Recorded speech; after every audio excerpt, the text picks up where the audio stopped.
फैसल हिल और main GT road और motorway के साथ रिहायश और सरमायाकारी के लिए बेहतरीन इंतखाब।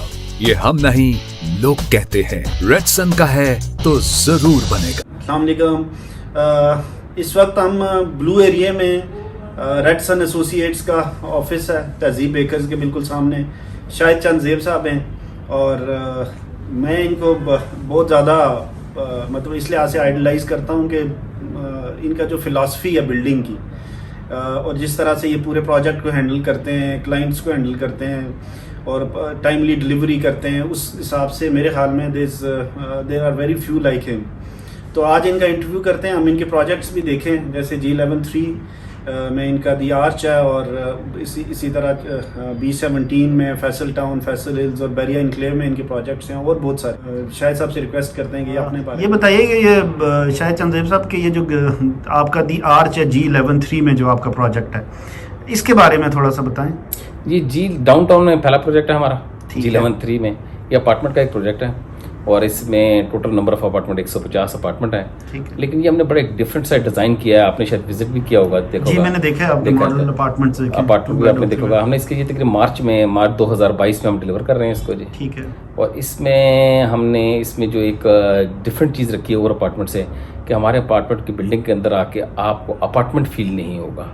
इसको इतना ओपन रखा है हमने कि इसके एट्रियम एरिया ऐसा डिज़ाइन किया है कि ये वो टॉप से बिल्कुल इसका ओपन है और उसके ऊपर लाइट्स का ऐसा इफेक्ट रखा है कि आपको रात के जब तक मगरिब ना हो जाए तो आपको एक लाइट भी ऑन करने की ज़रूरत नहीं है। स्काई लाइट्स लगी हैं। स्काई लाइट इसके अंदर आ रही हैं सारी। और बाकी इसके अंदर 2 बेड और 3 बेडरूम के अपार्टमेंट्स हैं। और मेन क्योंकि डाउनटाउन होने की वजह से हम कोशिश ये कर रहे हैं कि हम इसकी फिनिशिंग इस स्टैंडर्ड के ऊपर करें कि आपको इस स्टैंडर्ड का प्रोजेक्ट F सीरीज़ में भी नहीं मिलेगा। जहाँ तक मुझे लग रहा है कि मैंने सुना भी है आप चाह रहे हैं कि ये आप प्रोजेक्ट जो है ना रेडसन की बजाय अपने नाम से आए।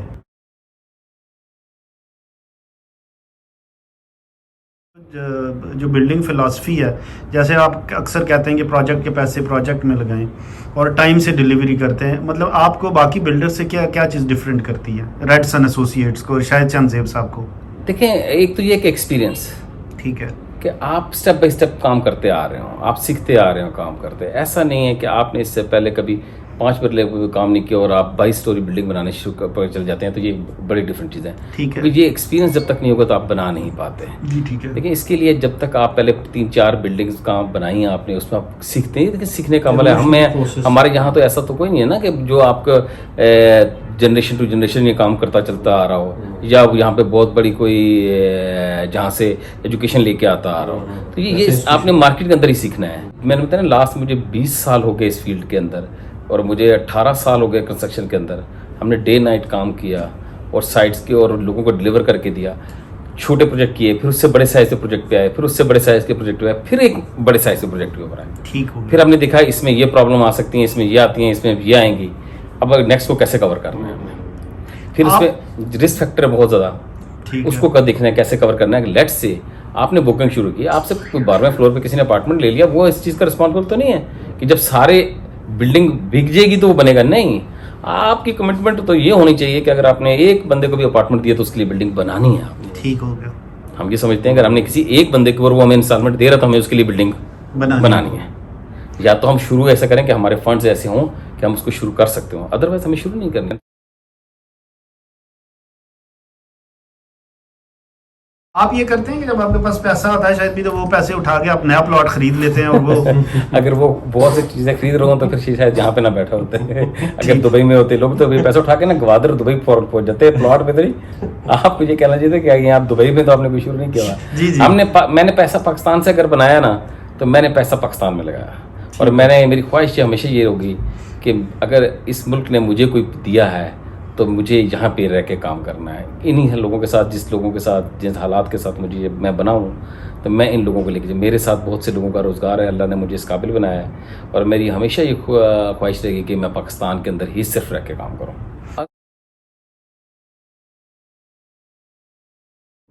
मैंने तो 2004 में पहला प्रोजेक्ट बनाया था। कहाँ पे? कमर्शियल था, D17 में एक बिल्डिंग बनाई थी, छोटा सा 30 बाई 120 का। फिर उसके बाद मैंने इस्लामाबाद के अपारा मार्केट में बनाया, मैंने G10 में बनाया, मैंने F10 में बनाया, G13 में बनाया, G14 में हमने बनाया, D12 का पहला कमर्शियल सेंटर मैंने बनाया। फिर उसके बाद हमने 2004, आपकी एज क्या होगी? 2000 अभी एज क्या है? नहीं, अभी 48 2004 में 2004 में मेरी एज होगी नहीं, अब देख लिया 16 साल पीछे चल जाए तो 34 36। तो मैंने उसमें अभी तक कोई 25 प्रोजेक्ट डिलीवर किए हैं। 25 प्रोजेक्ट्स अभी तक, कितने अरसे में? ये डिलीवर किए हैं, 19 सालों में डिलीवर किए हैं। और जो मैं अभी काम कर रहा हूँ लास्ट 3 और 4 ईयर से, आप कम लोगों को पता है कि अभी भी हम इस्लामाबाद के अंदर उस स्केल पे काम कर रहे हैं जिस स्केल के ऊपर ना गवर्नमेंट सेक्टर ना प्राइवेट सेक्टर कोई एक पार्टी भी काम नहीं करी। यानी अभी हमारे जो प्रोजेक्ट चल रहे हैं, जो हमने कंप्लीट होने वाले हैं, वो 50 लाख स्क्वायर फुट के ऊपर है। अच्छा, 50 लाख स्क्वायर फीट के ऊपर हम काम कर रहे हैं। इस समय हमारा काम चल रहा है एक हमारे जिसमें एक बिल्डिंग के अंदर हमारे तकरीबन कोई 1000 से 1000 से ज़्यादा यूनिट है तमाम बिल्डिंग्स में जो चल रही हैं, जो कंप्लीशन के ऊपर है, तब जो क्लोज करने जा रहे हैं। हमने इससे पहले कोई 25 से ज़्यादा प्रोजेक्ट डिलीवर कर चुके हैं जी इस्लामाबाद के अंदर।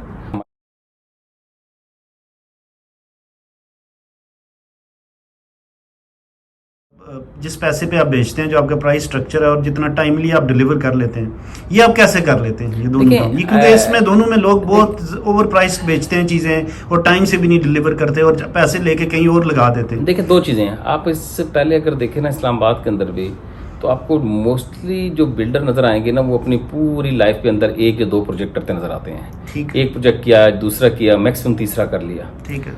मैं जब इस फील्ड में आया तो मैंने कहा इसको अगर अपने बड़े स्केल पे करना है तो आपको लोगों को बेनिफिट देने होंगे ताकि आपके पास फंड्स आ सकें। ठीक है।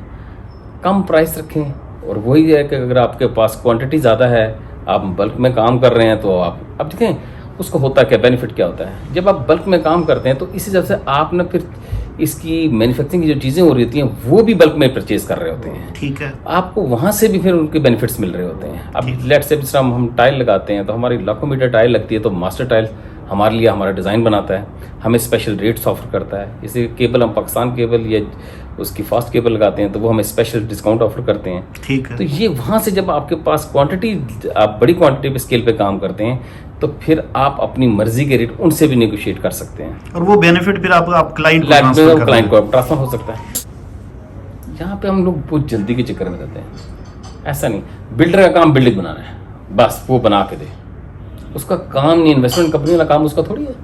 अगर एक बिल्डर इन्वेस्टमेंट कंपनी के तौर पे काम करना शुरू कर देगा तो बिल्डिंग बनाएगा नहीं। फिर आप जाएं बिल्डर के पास, पूछे अच्छी या बुरी, तो फ़र्क हो सकता है।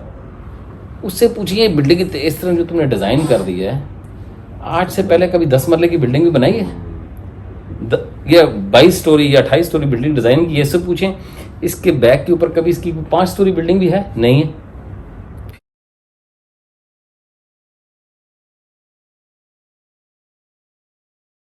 जो आप प्रोजेक्ट हैं शायद सब उनकी जो बाद में जो मेंटेनेंस या जो फैसिलिटी मैनेजमेंट है वो कैसे करते हैं, और आपकी टीम क्या है? देखिए, पहले तो इससे पहले जो छोटे प्रोजेक्ट जितने भी हम कर रहे थे उसमें ये चीज़ें नहीं थी। ठीक है। फिर हमने ये देखा कि इसमें सबसे बड़ा हमारे जो एंड यूज़र को प्रॉब्लम ये आ जाता था कि उसको रेंटल का प्रॉब्लम आ जाता था। ठीक है। फिर उसकी जो वैल्यू थी वो उतनी सा इंक्रीज़ नहीं कर पा रही थी। ठीक है। हमने जब इसके ऊपर सर्च किया तो फिर हमने कहा नहीं, हमें इसके बाद अब जो प्रोजेक्ट बनाने होंगे उसकी आफ्टर सेल सर्विसेज भी रखनी होंगी। ठीक है। फिर हमने इसका पूरा एक डिपार्टमेंट बनाया। ठीक है। ठीक है, उसमें हमारे एक एयर कमोडोर साहब हैं। अच्छा। ठीक है, उनके ऊपर हेड करते हैं। अच्छा, माशाल्लाह। उनको रखा है हमने, और पूरी टीम बना के रखी है जिसमें उसके मुताबिक सर्विसेज की जितनी चीज़ें रिलेटेड जितनी भी चीज़ें हैं अपने लोग हैं आपके? अपने, हमारी पूरी टीम से हैं। अच्छा, वो हमने पूरी टीम बना के, उसका फीडबैक फिर हमें बहुत अच्छा आया।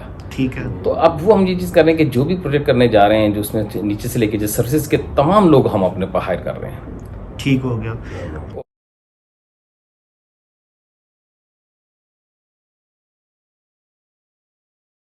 फिर आप होटल अपार्टमेंट का, आप ये नहीं घटाओ, अब पाकिस्तान के अंदर देखें जी, अब होटल अपार्टमेंट का कंसेप्ट, इसको किस तरीके से मिस यूज़ किया जा रहा है रेंटल वैल्यू के नाम के ऊपर। भाई यहाँ पे एक लिमिटेड सा तो एक जगहों पे है बिजनेसेस का, आप इसको मरी के ऊपर अप्लाई कर सकते हैं, नॉर्दर्न को भी लिमिटेड सा 3 महीने का सीजन होता है टोटल, 3 महीने का सीजन है। आज के दिन मरी चले जाए, मेरा अपना होटल है, वहाँ पे कोई बिजनेस नहीं है, कोई बिजनेस नहीं। वीकेंड में 3 दिन बिजनेस होता है, आपको वो कहाँ से रेंट दे रहे हैं?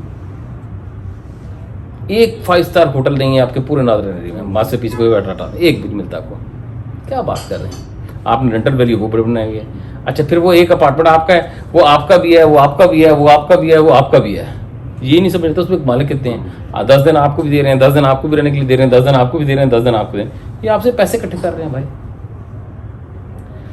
ये चीज़ें लोगों ने एक बना दी हैं इस तरह की। सिर्फ क्या है, नए नामों से, नए तरीकों से लोगों से पैसा इकट्ठा करना। इसका एंड रिजल्ट यही होगा, कुछ अरसे बाद आप देखेंगे पता लगेंगे लोगों को पैसे डूब चुके हैं। और होटल अपार्टमेंट, और हम होटल अपार्टमेंट के नाम पे, सर्विस अपार्टमेंट के नाम पे, ये सबसे पहले मलेशिया में शुरू हुआ था, दुबई में शुरू हुआ था, उन्होंने छोड़ खत्म कर दिया इसको। इस्तांबुल में जी, इस्तांबुल में उन्होंने किया, उन्होंने कहा नहीं रेंट मिलेगा, फिर उन्होंने कहा भाई 1 साल ही दे सकते हैं हम रेंट, अगले साल नहीं दे सकते, क्योंकि 1 साल तो उन्होंने प्राइस में वो ऐड किया हुआ था। अब नेक्स्ट ईयर कहाँ से दें?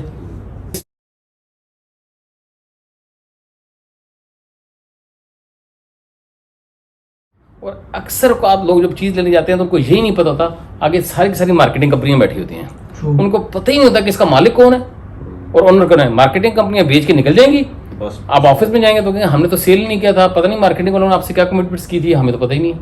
जब मार्केटिंग कंपनी आपकी सेल करना शुरू कर देती चीज़ें और आपको पता ही ना हो कि आपने किस चीज़ ले रहे हैं, ले रहे किससे, उसका ओनर कौन है, आपको पता ही ना हो कि भाई 6 महीने बाद उनका कॉन्ट्रैक्ट खत्म हो जाएगा मार्केटिंग और ये तो उठ जाएगा स्टाफ, फिर क्या होगा? फिर हम किसके पास जाएंगे? वो ऐसे ऐसे प्रॉमिस कर देते हैं कि जो कभी पूरे ही नहीं होते। कभी पूरे नहीं कहते, सर जी आप ले लो, ये 6 महीने बाद ऐसे आधे पैसे ना आधे पैसे मिल जाएंगे। वो फिर होता ही है, वो आधे के साथ अपने आधे जो ही चले जाते हैं। अभी एक बिल्डर को मुझे पता है शायद भी उसका ये है कि उसके पास जब लोग जाते हैं ना तो उसको कहते हैं तो वो जो आगे मार्केटिंग के लोग ही वो चेंज हुए होते हैं, हालांकि उनकी मार्केटिंग अपनी है, कहते हैं वो तो बंदा ही हो गया। कुछ और कहते हैं मालिकों से मिले और मालिक उनके एक्सेसिबल नहीं होते। आपके हमारी कोशिश होती है कि हम डेली लोगों से, अपने क्लाइंट से भी मिलते हैं, पब्लिक से मिलते हैं, मंडे टू थर्सडे पूरे साइट पे भी जाते हैं। जो जेन्युइन लोग काम करने वाले होंगे वो आपको ऑफिस में मिलेंगे। जिन्होंने सिर्फ पैसे इकट्ठे कर लिया आपसे और उसके बाद आपको पता ही नहीं है कब तक वो आपको देंगे, चीज़ें देंगे, तो जब तक ये चीज़ें होती रहेंगी, चीज़ें होती रहेंगी। हमने पहले भी कहा कि देखना चाहिए, गवर्नमेंट को भी देखना चाहिए।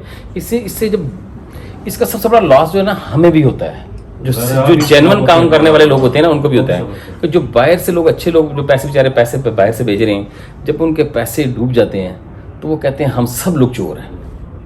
उसका इम्पैक्ट हम पे भी पड़ता है, क्योंकि वो कहते हैं यार ये तकरीबन सब लोग एक जैसे हैं, जो उसमें कुछ चंद लोग अच्छे काम करने वाले हैं वो भी खराब हो जाते हैं। इसलिए हम अक्सर लोगों को कहते हैं भाई कम से कम आप ये ज़रूर देखें कहाँ पे पैसा लगा रहे हैं, और फिर आप इंस्टॉलमेंट जब दें तो ये तो देखें कि वहाँ पे काम कितना हुआ है। आप अपने इंस्टॉलमेंट दे रहे हैं, पता चलता है कि वो स्टार्ट ही नहीं हुआ और आपकी 8वीं इंस्टॉलमेंट पहुँच गई है, 2 क्वार्टर गुजर गए हैं, 3 क्वार्टर गुजर गए, 4 क्वार्टर के, आप जाके बात करें उनसे कि जी आप हमसे इंस्टॉलमेंट ले रहे हैं रेगुलर, आप तो वहाँ पे साइट पे काम नहीं कर रहे हैं। ये तो देखें हमारे कहने से बिल्डिंग नहीं बनती, बिल्डिंग तो काम करने से बनती है ना। मैं यहाँ कहता हूँ भाई आपको दिखाता हूँ मल्टीमीडिया पे ये होगा ये होगा ये होगा, अगर ग्राउंड रियलिटी कुछ नहीं है तो पहला प्रोजेक्ट आपका कौन?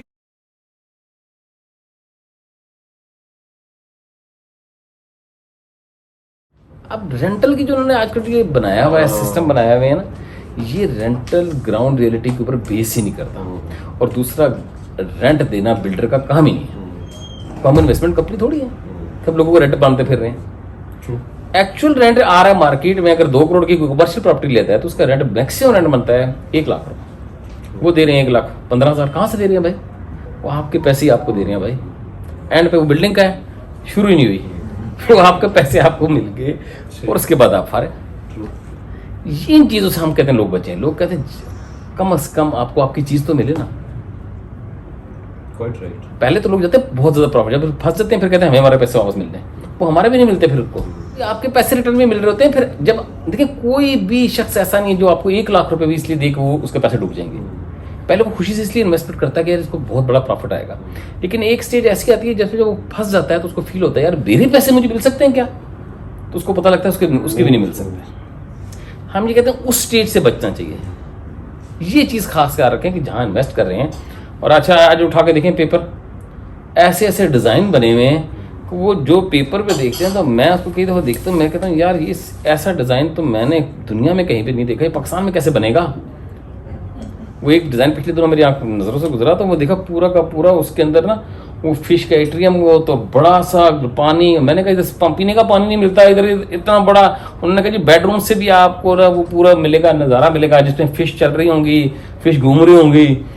तो मैंने कहा बेचारे को ऐसे आज से 2.5 साल पहले लोगों को मैंने कहा था भाई जिस जगह पे पानी नहीं है वहाँ ये क्या आपको मॉल ऐसा मिलेगा, ऐसा मॉल के जिसमें आप, हाँ वो बिल्कुल ठीक उन्होंने आपको कहा था कि जब आप सोए होंगे और उठेंगे तो आपको ये नजर आए, तो वो आप इंशाल्लाह सोए ही रहेंगे जिन्होंने पैसे दिए।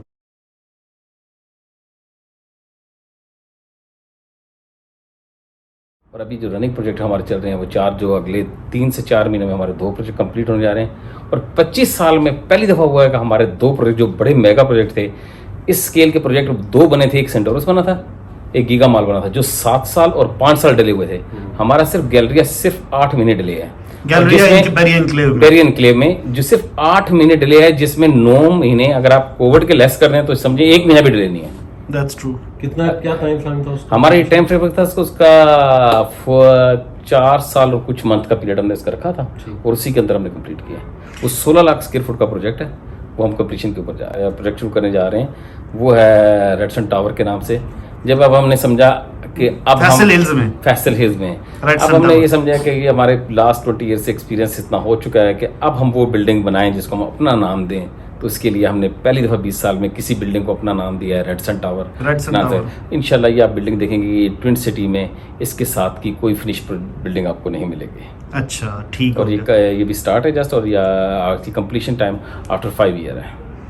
ठीक हो गया, चलें सही है।